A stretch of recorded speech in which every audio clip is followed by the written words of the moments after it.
The Cecil Hotel in Los Angeles does not hunt the wicked. It hunts the lonely. You will not hear this name on a ghost tour. You will not find it in a travel guide. But if you have ever stood alone in a room and felt the air exhale behind you, if you have ever woken at 3:11 a.m. with the taste of someone else's dream in your mouth, then you already know. This building is not abandoned. It is waiting. There is a corner on the 14th floor where the carpet is always damp. Not from water, from silence. The moment you heard the name Cecil Hotel, the dark in your own hallway tilted its head. Listen, because the man who guarded its midnight halls for 300 nights learned a terrible truth. Some doors do not open onto rooms. They open onto hunger.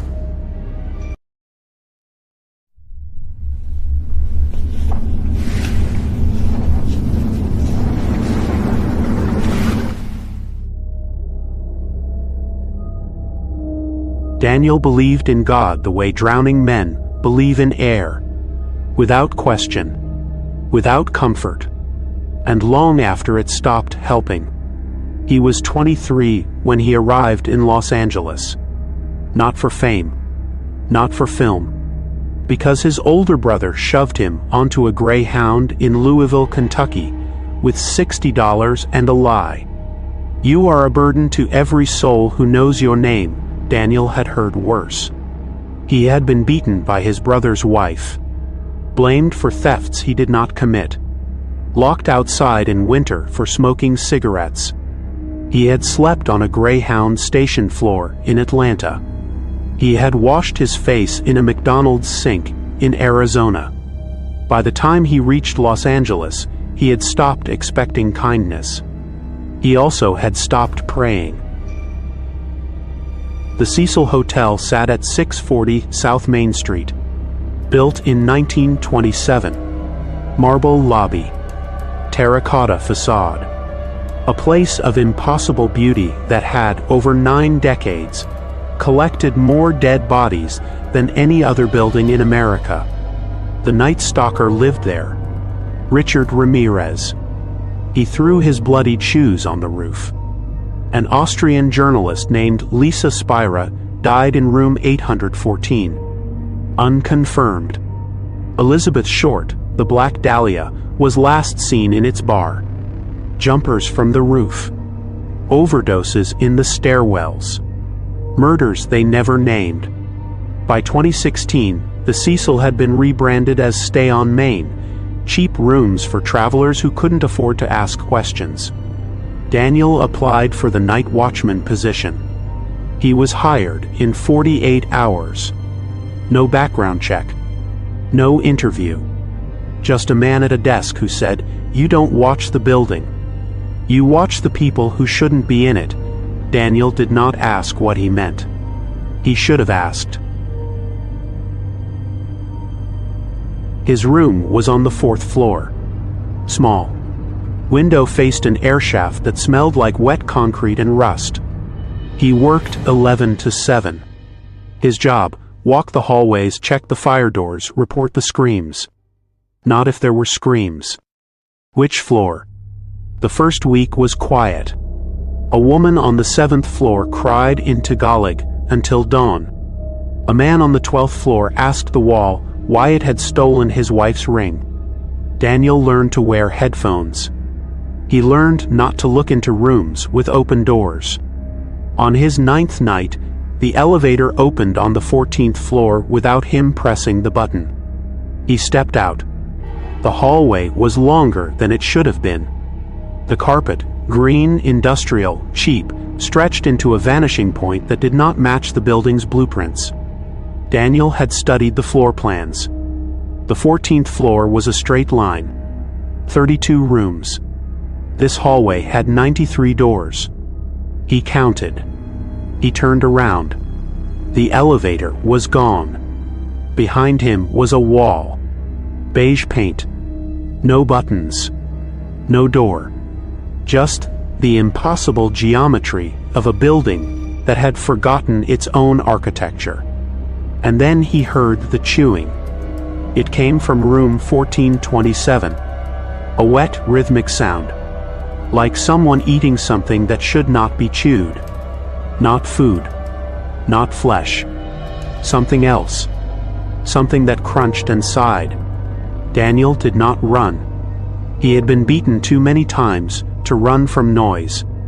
Instead, he walked slowly toward the sound. His flashlight trembled. His breath became smoke in 60-degree air. He reached room 1427. The door was open 3 inches. Inside, a man sat on the edge of the bed. He wore a suit from the 1940s. Gray. Stained. His face was turned toward the window, but the window was bricked over. He was chewing a photograph. Not eating it. Chewing it. Repetitive. Methodical. The man turned. His mouth was closed, but his jaw moved sideways, like he was chewing something behind his teeth that did not belong in a human skull. Daniel whispered, "Who are you?" The man stopped chewing. He opened his mouth. Inside was not a tongue. Inside was a second face. Small. Gray. Wrinkled as a dried apple. And that face, the face inside the man's mouth, smiled and said, "I am the one who checks in but never checks out." Daniel ran. He ran through the impossible hallway. He ran past door 1450, 1462, 1499, numbers that did not exist. He ran until the carpet turned to tile, and the tile turned to marble, and he slammed into the lobby desk at 3:17 a.m. The night clerk looked at him. 14th floor, Daniel nodded. The clerk slid a piece of paper across the desk. On it was a name, Richard. Room 1427. 1985. Daniel said, "Richard Ramirez is dead." The clerk smiled. "No. He checked out. Something else checked in."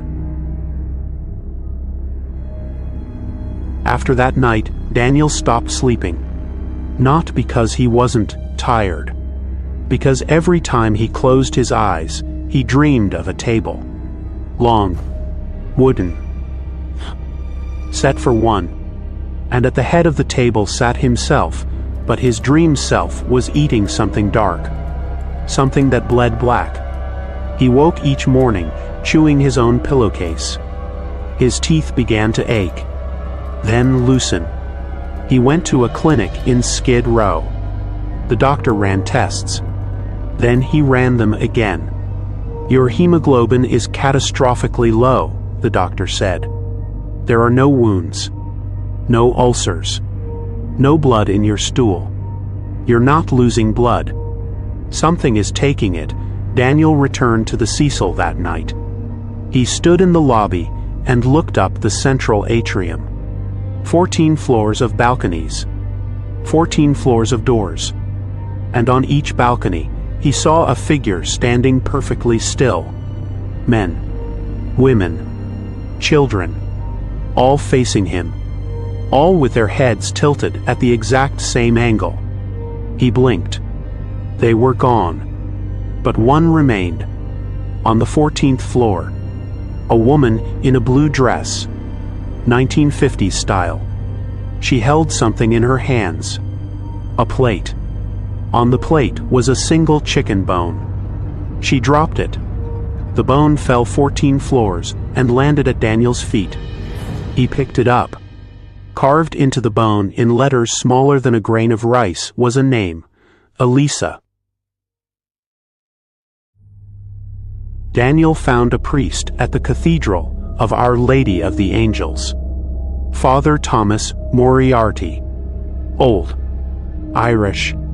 He had blessed the Cecil in 1999. He refused to enter again.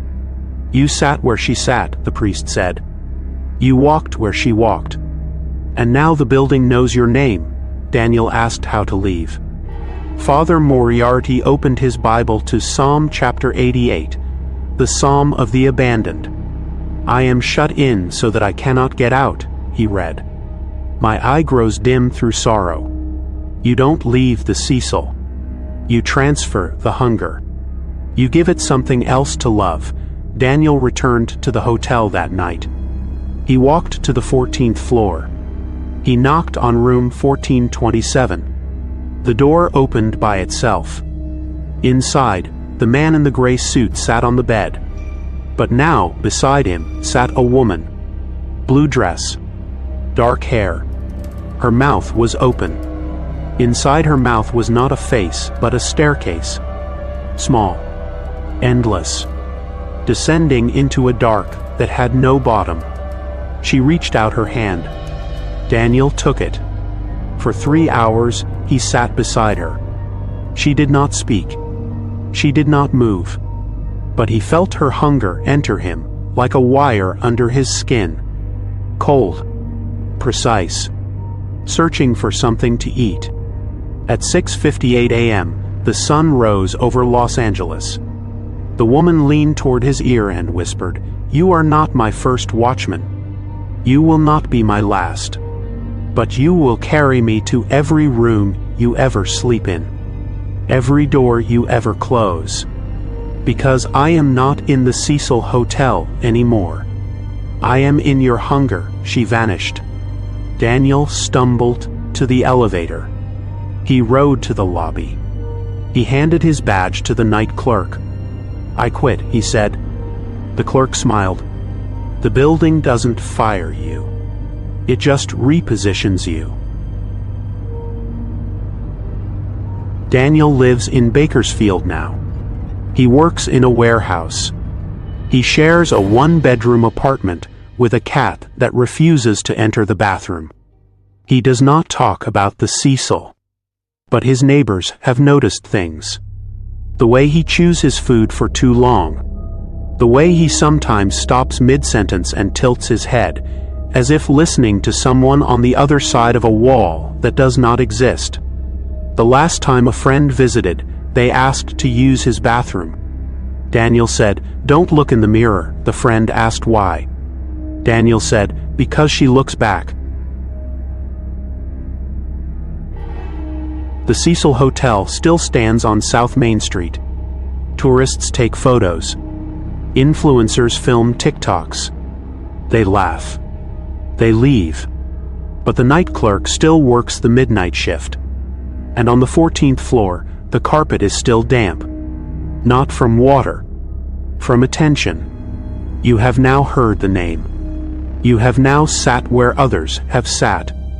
You have eaten where they starved, not with food but with curiosity.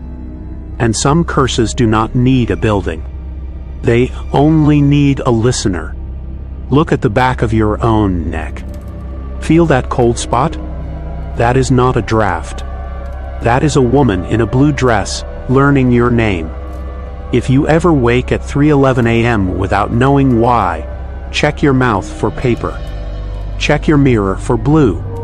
And if you are very unlucky, check your rental history.